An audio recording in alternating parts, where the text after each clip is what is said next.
Hello again, everyone. This is Joe Henches with Beyond the Chart, and this is technical analysis of the stock market today. Today is Wednesday, May 20th.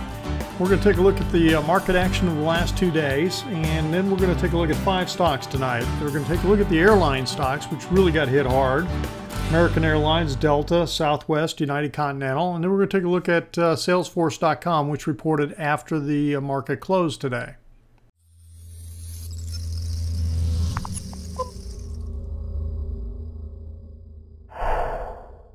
All right, let's start off here with the Dow. Dow was down about 27 points today, and yesterday was up slightly, fractionally. So really, we're just kind of going sideways. I mean, Monday we closed at 298.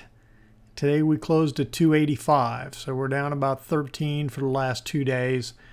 Just kind of doji little bars in here, kind of tight trading ranges, and see if divergence now. And I have modified account. I have created account. I've got more detail on the S&P 500, which we'll get to in a minute. But you know, this is the scenario that I've got the highest confidence in that's playing out, because I still think we've got this ending diagonal that's playing out. And when you have diagonals, you get 3 waves. You know, they're formed by 3 waves.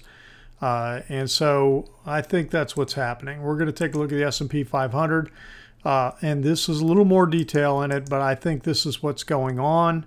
And so where we're at right now is in this 5th wave. And so the real question is, how far is the 5th wave going to push? You know, the 5th wave in this ending diagonal doesn't have to get above the 3rd wave.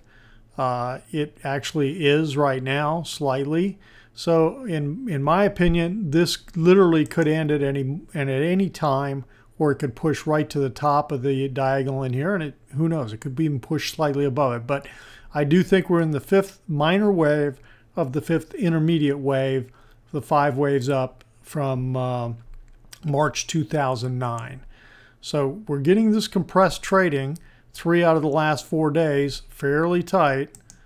Of course, what do we have today? The Fed minutes came out, and basically the conclusion is that, you know, it doesn't look like, you know, chances are pretty slim to none that they're going to raise interest rates in June. And surprise, surprise, you know, the futures were indicating that there wasn't going to be any rate increase. So sometimes everybody, you know, it's like, does the Fed lead or does the market lead? And my tendency is to believe that the market leads and the Fed then, you know, plays along. So we'll see. All right, the Nasdaq, similar type scenario, 3 out of the last 4 days, and we're just hovering along, right along below the trend line here, below this diagonal. You know, here it is. And so not much change in the last 2 days at all. Again, slightly down. New York Composite, you know, I've got the McClellan, we'll come back to that.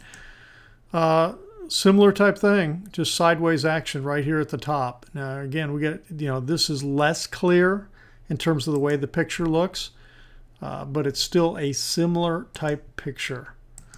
Russell 2000. Now, I took away the wedge on this. We'll see if this little, you know, potential head and shoulders is playing out. We're kind of pausing in here. So we'll just continue to watch. And then here's some support zone down in here, short-term potential target if it comes on down. So we'll see how this trades. See the getting a potential little M top in here developing on the RSI. And you know, a lot of times, you know, you kind of look for that. You look for W bottoms and M tops. And let's see, seemed like I had, oh, the Dow Transports is, of course, because of the, okay, the video, and I'm trying to remember if it was this weekend or last Wednesday. Okay, this was the 13th, which was last Wednesday. And I haven't gone back and looked. I have to look to see when it was I talked about this. But I talked about how this close was the lowest close since October 23rd. Well, that just changed. This close is now the lowest close since October 23rd. I mean, you could go all the way over here and talk. Here's October 23rd, and it hasn't gone below that close yet. Pretty close to it, but you know, you see the close we had on Wednesday, then we rallied Thursday, Friday, Monday. Everybody's, you know, people are thinking, well, okay, that was no big deal. And then we get this reversal bar on Tuesday, and we get slammed today. So the trend is still down. It's broken this longer term trend line in the Dow Transports. So, you know, that's definitely some technical damage that's being done. And then this whole scenario in here is not confirming. You look at this picture, and then you look at this picture, and that's not confirming that picture. All right, let's take a look at the short-term trading index as the next place I want to go, I believe. There it is.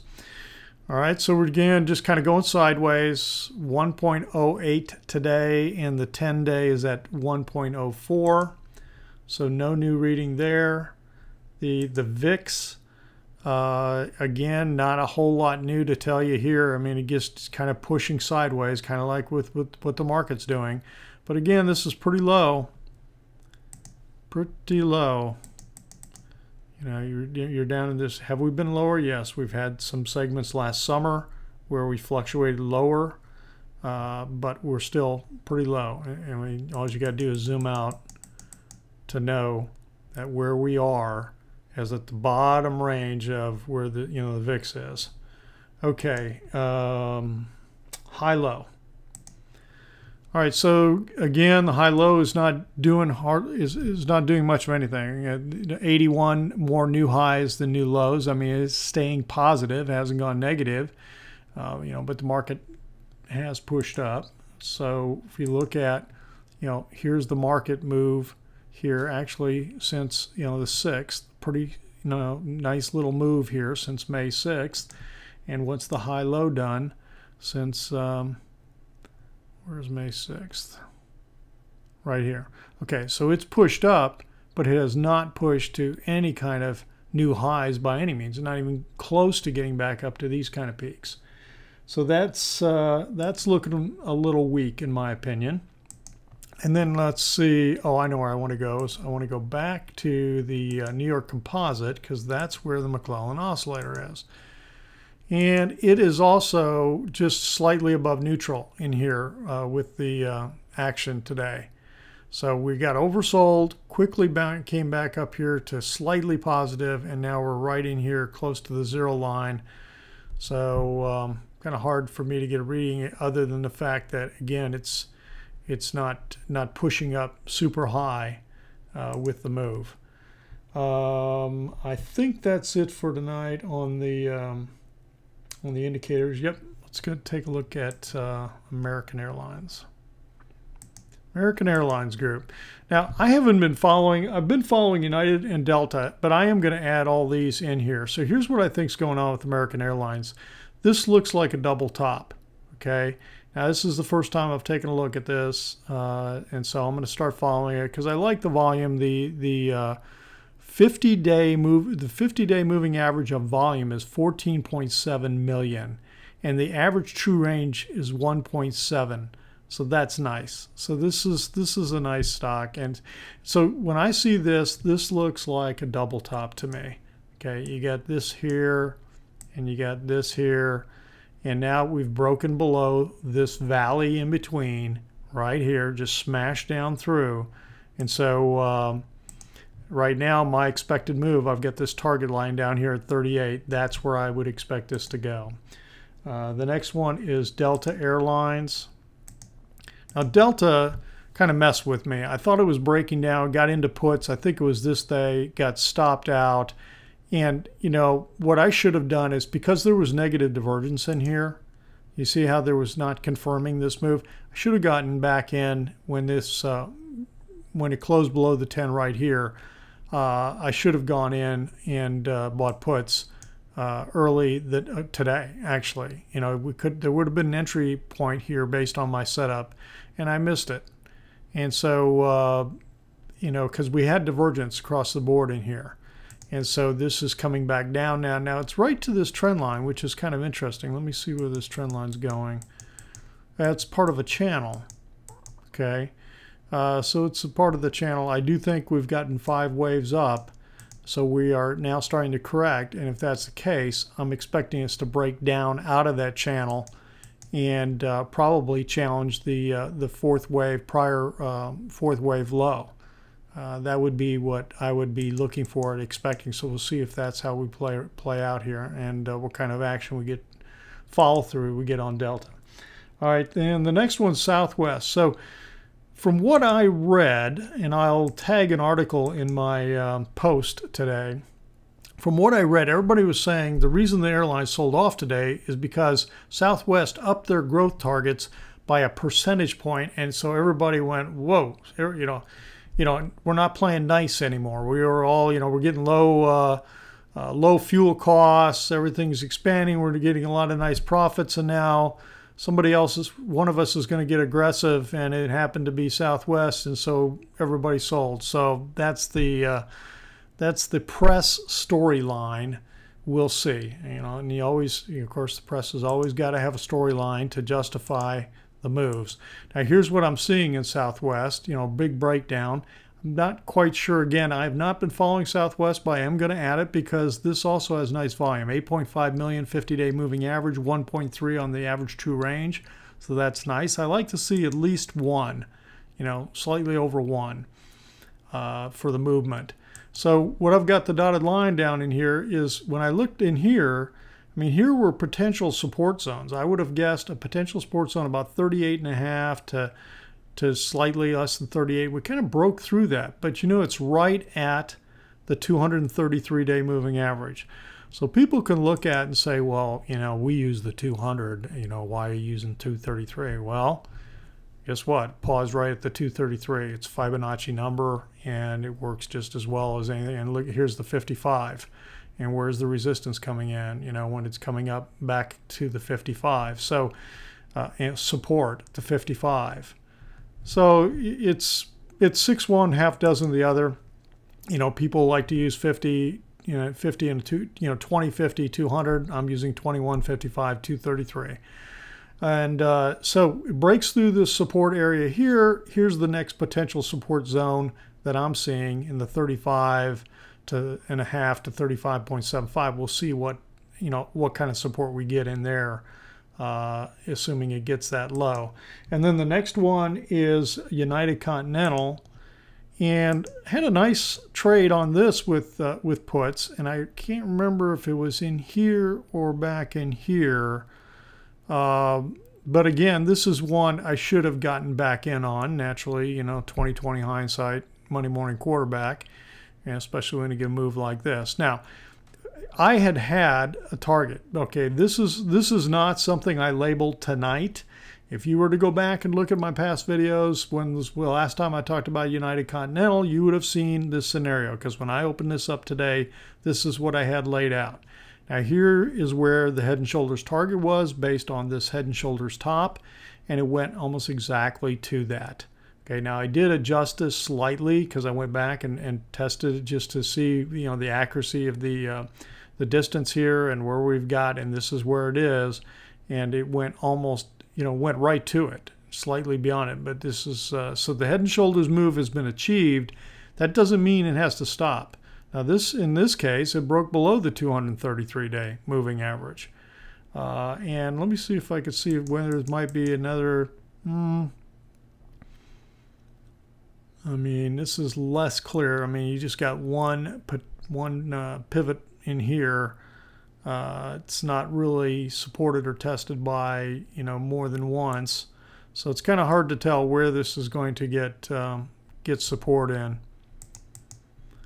We'll see. I mean, it's beyond the Keltner channels. It's definitely. Let me look at. You know, it's probably oversold. Yeah, it's oversold down into here.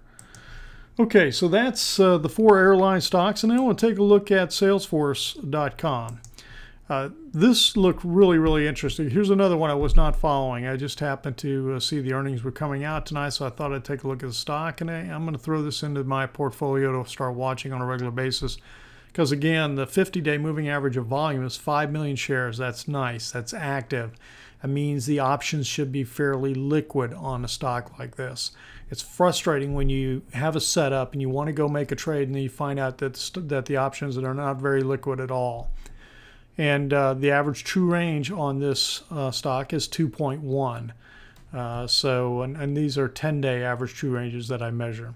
Now the neat thing I'm seeing here, this looks like a flag to me. Here's a great flagpole. Okay, you can't get much better than that. And then this action looks like a flag. Now in the aftermarket tonight, it was trading around 74.5 to 74.75, so up in here where it's trading. Now, I don't know exactly what the news was. Naturally they must have beat, making everybody happy. I have not read the reports or anything on this. So this is what's going on here. Looks very, very bullish. You get a break out of this, and we should get some good continuation on Salesforce.com. So, all right, that's it for tonight. I will be back on Saturday with the weekend market update, and I'm going to probably take a look at Tesla either tomorrow or Friday and put out a video just to update on Tesla, because I haven't looked at it in a while, and it looks like it's making a nice 5-wave move up, and I think it may be getting ready to pull back. So I want to take a look at that. I just kind of glanced at it earlier today. So look for that video to come out either tomorrow or Friday.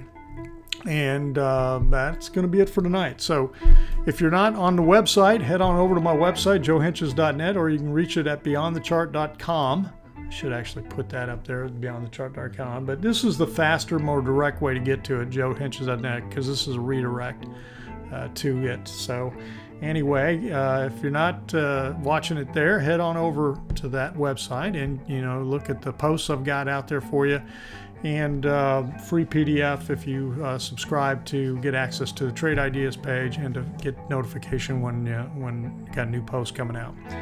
All right, so everyone have a great Thursday, Friday. We'll talk to you on Saturday.